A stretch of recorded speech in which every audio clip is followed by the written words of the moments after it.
In many tourist shops in Iceland, you can find fresh canned air that costs money. And you know, I really like money. Which is why today, I'm driving to the airport, going through it, getting on a plane, flying all the way to Iceland, and then traveling to some of the coolest places to collect air and see if I can also make money by selling air.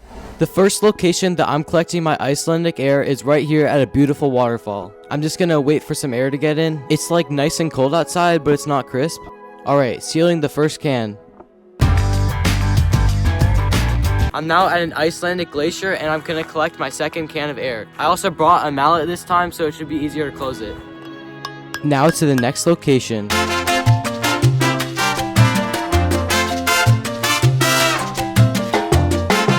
The next location that I'm collecting air is here at Diamond Beach. At Diamond Beach, there's chunks of glaciers that come out of a lagoon and then they go into the ocean and sometimes wash up on the beach, and it's really cool.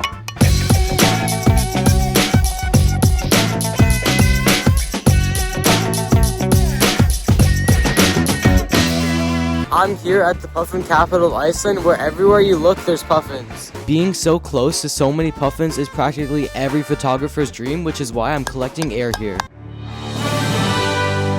I'm also collecting air in this canyon.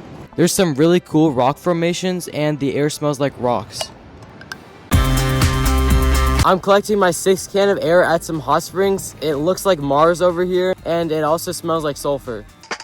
If you want to see more driving through Iceland videos not sped up so much, you can click the link in the description.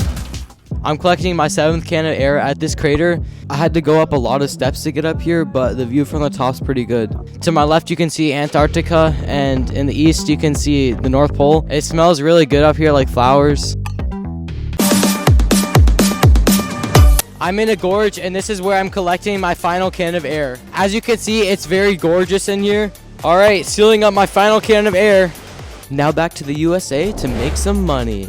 In order to sell my air and make money, I'm gonna need a very strategic plan. I'm literally trying to sell people nothing, so I'm gonna have to focus heavily on marketing and give people a reason to buy my air. To do this, I quickly went on to Sketchbook and then drew up a few posters. Icelandic air provides a cognitive boost. It reduces stress. It helps with digestion. This air is collected in Iceland. I'm also gonna need a physical place to sell my air. Something large that takes up a bunch of space. I know, a lemonade stand. Well, an air stand, I guess. To get materials to make my air stand, I'm going to Home Depot. I got some planks and panels and then some spray paint. I then built my lemonade stand and added some base stabilizers, so as long as it's not too windy, it won't blow over. Then I spray painted it white, wrote Fresh Icelandic Air on it, and added the posters from earlier. Now that I've built my air stand, it's time to green screen myself into a more popular area because it's illegal to sell my air off private property. Yeah, so I'm gonna need a vendor's permit if I'm gonna sell my air. But since this is the first part in a series of collecting and selling every classical element, I will have one next time. So to answer the question, can you make money by selling air? The answer is yes, but I'm not waiting 2 weeks for a permit. Subscribe so you don't miss the next part in the series. Also, watch mine or someone else's cool video.